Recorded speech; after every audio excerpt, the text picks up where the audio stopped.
We don't talk anymore. We don't talk anymore. Assalamualaikum warahmatullahi wabarakatuh. Halo semua, kami dari kelompok 6. Di video ini kami akan menjelaskan tentang Orde Lama, mulai dari pengertiannya, sistem demokrasi di masa itu, kebijakan-kebijakan yang diterapkan, serta berakhirnya masa Orde Lama. Tapi sebelum itu, izinkan kami memperkenalkan diri kami terlebih dahulu. Saya Balkisna Cimandina, absen nomor 7. Saya Gadis Saptariati, absen 15. Saya Naurat Zaratul Amalia, absen 24. Saya Sajam Yulia, absen 30. Saya Dewa Citra, absen 18. Sebelumnya, pastinya kita sudah tidak asing dengan istilah masa Orde Lama. Orde Lama ini adalah julukan yang diberikan oleh Bapak Soeharto atau Presiden kedua Indonesia untuk masa pemerintahan Bapak Soekarno yang merupakan presiden pertama sekaligus proklamator yang berlangsung selama 21 tahun dari tahun 1945 hingga 1966. Tentunya ada banyak hal yang terjadi dalam kurun waktu tersebut. Selanjutnya akan dijelaskan tentang sistem demokrasi atau bentuk pemerintahan pada masa Orde Lama. Yang pertama ada demokrasi liberal pada tahun 1950 sampai 1959. Di tahun ini mulai diberlakukan Undang-Undang Republik Indonesia Serikat serta UUDS 1950 yang mengandung sistem parlementer. Situasi politik pun dinilai belum stabil, bahkan keamanan negara juga cukup terancam lantaran masih banyak terjadi pemberontakan dan kehidupan rakyat sejahtera. Di samping itu, kebijakan pemerintah diatur oleh Perdana Menteri dan Presiden hanya berhak bertindak selaku kepala negara dan mengatur pembentukan kabinet. Pengangkatan Perdana Menteri dilakukan oleh Presiden yang sekaligus mempunyai hak membubarkan DPR. Di periode ini pun terjadi pergantian Perdana Menteri sebanyak 8 kali dan turut berdampak pada sistem pemerintahan. Terhitung sejak 16 Agustus 1950 sampai 5 Juli 1959. Soekarno tetap menggunakan Undang-Undang Dasar sementara selama memerintahkan Indonesia. Dewan Konstituante saat itu sempat diperintahkan oleh mengusung baru sesuai dengan UUDS 1950. Akan tetapi prosesnya tidak kunjung dibuat sampai akhirnya Soekarno merilis dekret Presiden 5 Juli 1959 yang menyatakan pembubaran konstitusi. Yang kedua ada demokrasi terpimpin 1959 sampai 1966. Periode 1959 sampai 1966 disebut sebagai demokrasi terpimpin sesuai dengan hasil dekret Presiden 1959 yang menyatakan bahwa semua sistem pemerintahan dikendalikan Presiden sepenuhnya. Selain itu, dalam isi dekret dijelaskan bahwa UUD 1945 kembali diterapkan dan UUDS 1950 dinyatakan sudah tidak berlaku. Demokrasi terpimpin pertama kali diumumkan pada pembukaan sidang konstituante 10 November 1956. Selama periode demokrasi liberal, Soekarno menilai perkembangan Indonesia terhambat karena banyak perbedaan ideologis dalam lingkar kabinet.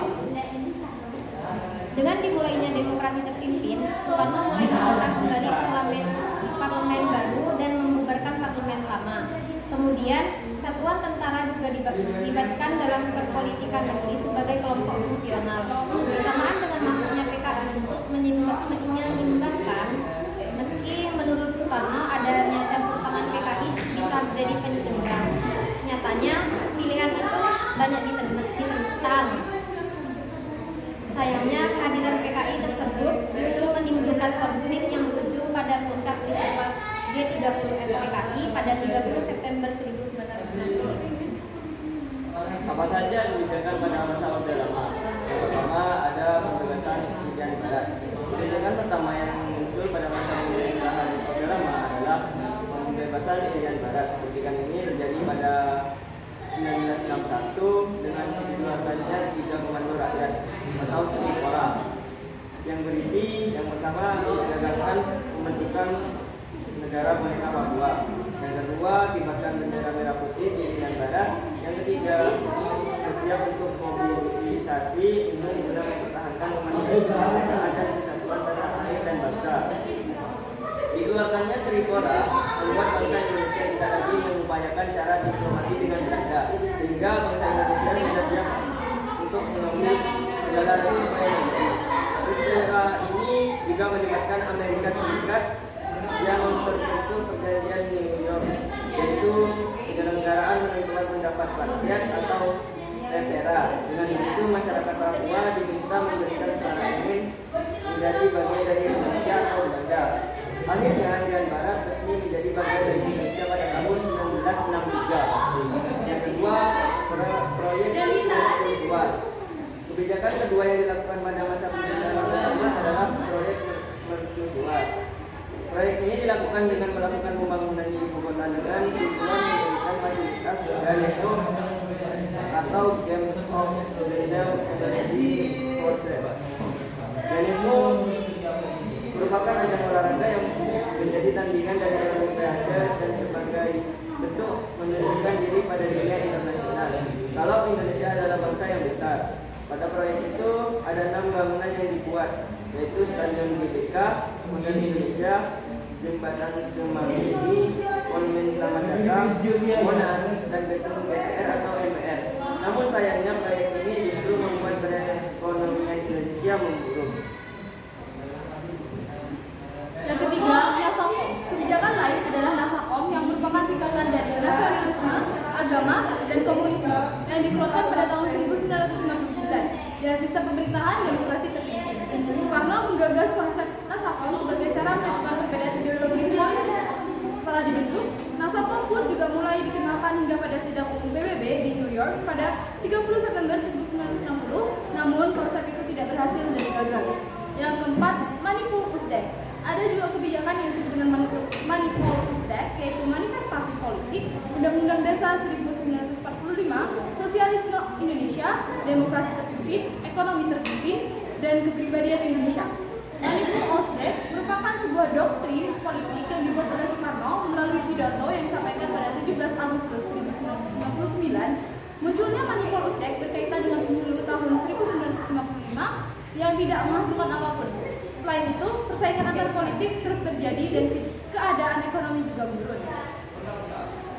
Selain itu, bagaimana masa Orde Lama berakhir?